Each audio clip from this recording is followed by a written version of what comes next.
اصطفى اما بعد فاعوذ بالله من الشيطان الرجيم بسم الله الرحمن الرحيم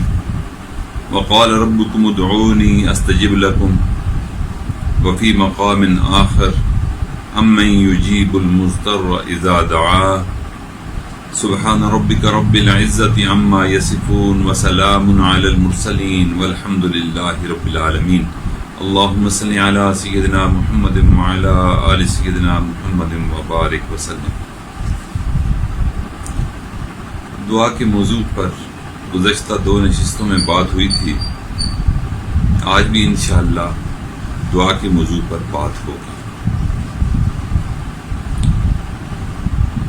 رمضان المبارک میں دعا مانگنا اس لیے بہت ضروری ہے کہ اللہ رب العزت نے وعدہ فرما رکھا ہے مومنوں سے کہ میں افطاری سے پہلے روزہ دار کی مانگی ہوئی دعا کو قبول کرتا ہوں۔ پھر ایک حدیث کا مفہوم ہے کہ مومن صائم کی دن اور رات میں ایک ایک دعا قبول ہوتی ہے، تو اس لیے ضروری ہے کہ ہم بھی دعا کو اپنا معمول بنائیں۔ ہم پر جتنی بھی زندگی میں مصیبتیں آتی ہیں اللہ تعالیٰ ان کو دعا کے ذریعے دور فرما دیتا ہے۔ پریشانی آئی، ہم نے دعا مانگی، اللہ تعالیٰ نے مہربانی فرما دی۔ اور پھر کچھ پریشانیاں ایسی ہیں کہ جو مستقبل میں ہمارے اوپر قضاء و قدر کے فیصلے کے مطابق آنی ہوتی ہیں۔ اب جب بندہ دعا مانگتا ہے، عافیت والی دعا مانگتا ہے، اطمینان اللہ سے طلب کرتا ہے،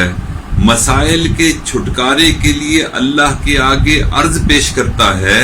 تو اللہ تعالیٰ بندے کی مانگی ہوئی دعاؤں کو اس طور پر قبول فرماتے ہیں کہ مستقبل میں جو بھی مصیبت اس بندے پر نازل ہونا ہوتی ہے اللہ تعالیٰ اس مصیبت کو بھی دور فرما دیتے ہیں۔ اس لیے میرے بھائیو، دعا آنے والی مصیبتوں کو بھی ٹالتی ہے۔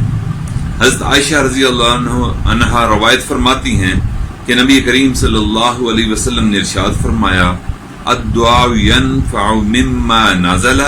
ومما ينزل، یعنی جو نازل ہو چکی ہے مصیبت دعا اس پر بھی نفع دے دیتی ہے، اور جو نازل ہونا ہوتی ہے دعا اس پر بھی نفع مومن کو دیتی ہے۔ پھر آگے نبی علیہ الصلوۃ والسلام نے ارشاد فرمایا وَإِنَّ الْبَلَاءَ لَيَنْزِلُ فَيَلْقَاهُ الدَّعَاءُ فَيَعْتَرِضَانِ إِلَى يَوْمِ الْقِيَامَةِ، یعنی اوپر سے دعا بلا نازل اور ہوتی ہے آسمان سے، اور نیچے سے مومن کی مانگی ہوئی دعا اللہ کی طرف روانہ ہوتی ہے۔ دونوں اس حالت میں کہ مصیبت بندے تک نہیں پہنچی، دعا اللہ رب العزت تک نہیں پہنچی، ابھی رستے میں ہے، مصیبت بھی رستے میں ہے، دعا بھی رستے میں ہے، تو نبی کریم صلی اللہ علیہ وسلم نے ارشاد فرمایا کہ وہ دونوں ایک دوسرے کو دھکیلتی رہتی ہیں، فَيَعْتَرِضَانِ إِلَى يَوْمِ الْقِيَامَةِ، ایک دوسرے کو پش اپ کرتی رہتی ہیں یہاں تک کہ قیامت نازل ہو جائے گی۔ اللہ اکبر۔ بندے کو اللہ تعالیٰ نے دعا کا کیسا پیارا ہتھیار دیا کہ دعا جو مصیبت نازل ہو چکی ہوتی ہے نہ صرف اس کے لیے کارآمد بلکہ جو مستقبل میں مصیبت نے نازل ہونا ہے دعا کی وجہ سے اللہ تعالیٰ اس مصیبت سے بھی بندے کو نجات عطا فرما دیتے ہیں۔ دنیا کا دستور ہے کہ کوئی فقیر کسی سخی کے دروازے پہ جائے تو ایک مرتبہ جائے، صدا لگائے، تو دنیا کا سخی اس کو کچھ نہ کچھ دے کر رخصت کرتا ہے۔ وہی فقیر اسی دروازے پر دوسری مرتبہ جائے تو سخی گھر والا اس کو پہلے کی نسبت کم دیتا ہے، لیکن جب وہ تیسری مرتبہ جائے تو دوسری مرتبہ سے بھی کم دیتا ہے، لیکن اگر وہ بندہ چوتھی مرتبہ اس سخی کے دروازے پر جائے تو سخی مجبور ہو کر کہتا ہے کہ تم نے میرا گھر ہی دیکھ لیا، میرے دروازے کے علاوہ تمہیں کوئی دروازہ نظر نہ آیا، تم جاؤ کسی اور جگہ پر کوئی اور گھر کو تاڑو، میں ہی تمہیں بے وقوف اور احمق نظر آتا ہوں کہ تم صبح بھی چلے آتے ہو میرے گھر پر، میرے در پر، میرے دروازے پہ دستک دیتے ہو، اور شام کو بھی میرا گھر دیکھ لیا تو نے، جاؤ اپنا کام کرو۔ تو یہ تو دنیا کے سخی کا معاملہ ہے کہ اس کے در پر آیا فقیر دوسری تیسری مرتبہ بھی جائے تو وہ اسے دھتکار کر واپس کر دیتا ہے، دھکے دے کر اپنے گھر سے باہر نکلوا دیتا ہے۔ لیکن قربان جائیں اللہ کی کریمی اور بندوں پر شفقت کا معاملہ دیکھیے کہ اللہ تعالیٰ عجیب معاملہ بندے کے ساتھ فرماتے ہیں۔ طبرانی کی حدیث ہے، نبی کریم صلی اللہ علیہ وسلم نے ارشاد فرمایا، من لم یدع اللہ، جو اللہ سے مانگتا نہیں، اللہ کو پکارتا نہیں، اللہ سے دعا نہیں کرتا، یغضب علیہ، اللہ رب العزت اس بندے پر جو دعا نہیں مانگتا غصہ ہوتے ہیں کہ تم مجھ سے کیوں نہیں مانگ رہا، تجھے اور کون سا دربار چاہیے جس سے تم مانگے گا؟ ایک اللہ کے دربار میں تم حاضر ہو کر اپنی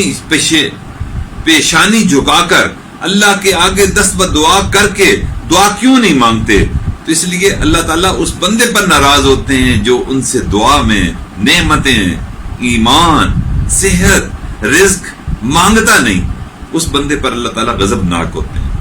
اس لیے ایک اور حدیث مبارکہ ہے کہ نبی صلی اللہ علیہ وسلم نے ارشاد فرمایا، ان عاجز الناس من عاجز عن الدعاء، اللہ کے نزدیک سب سے عاجز بندہ، سب سے کم وزن بندہ کون سا ہے؟ وہ ہے جو دعا سے عاجز آ جائے، اللہ سے دعا نہ مانگے، یعنی اللہ اس کو پسند نہیں فرماتے۔ اللہ نے اس کو عاجز کہا کہ جو مجھ سے نہیں مانگتا وہ لوگوں میں سب سے زیادہ عاجز ہے۔ اس لیے میرے بھائیو، اللہ کا معاملہ تو بالکل الٹ ہے، دنیا سے مانگیں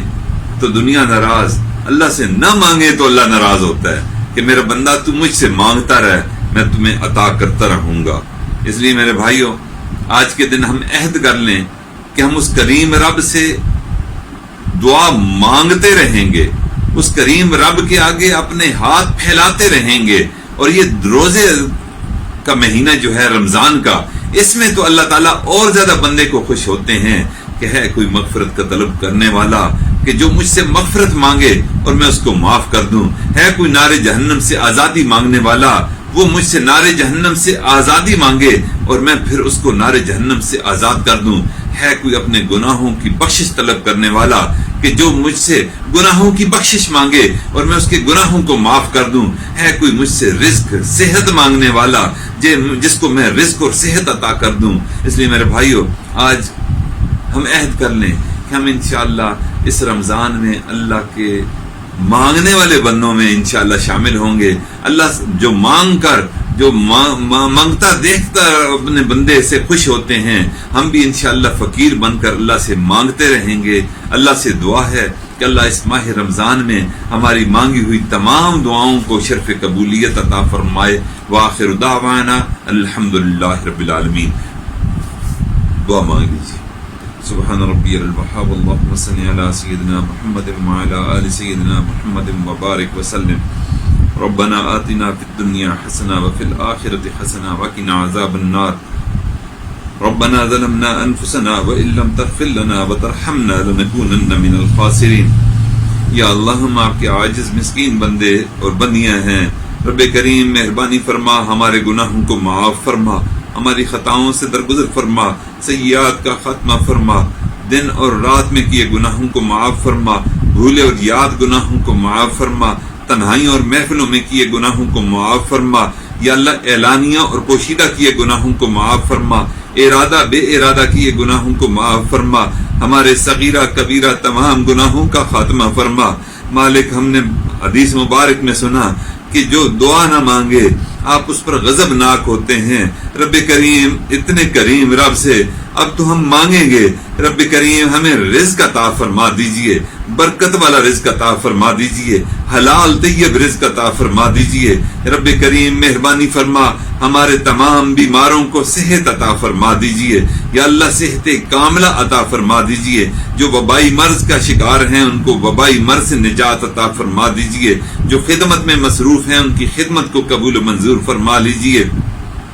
رب کریم ہم بے سکونوں کو سکون قلب عطا فرما۔ ہم یا اللہ ہماری زبان سے ذکر نکلنا بند ہو چکا، رب کریم ذکر جو نکلتا ہے بے سرور اور بے کیف نکلتا ہے، ہمیں ذکر کی لذتیں عطا فرما دیجئے۔ رب کریم اپنے در کا فقیر بنا لیجئے، یا اللہ جو ہاتھ ہمارے آپ کے آگے جھک اٹھتے ہیں یا اللہ دنیا کے آگے اٹھنے سے بچا لیجئے، ہمیں اپنے در کا فقیر اور منگتا بنا لیجئے، یا اللہ در در کے آگے جھکنے سے بچا لیجئے۔ یا اللہ یہ پیشانی یا اللہ آپ کے آگے سجدہ ریز ہوتی ہے، رب کریم مہربانی فرما دیجئے، یا اللہ در در پر جھکانے سے بچا لیجئے، یا اللہ ہمیں شرک کے گناہ سے ہماری حفاظت فرما دیجئے، ایک اپنے در کا یا اللہ فقیر بندہ بنا لیجئے۔ اے مالک مہربانی فرما دین کی محنتوں کو دوبارہ جاری فرما، یا اللہ دعوت و تبلیغ کے کام کو دوبارہ شروع فرما، یا اللہ خانقاہوں کو دوبارہ آباد فرما،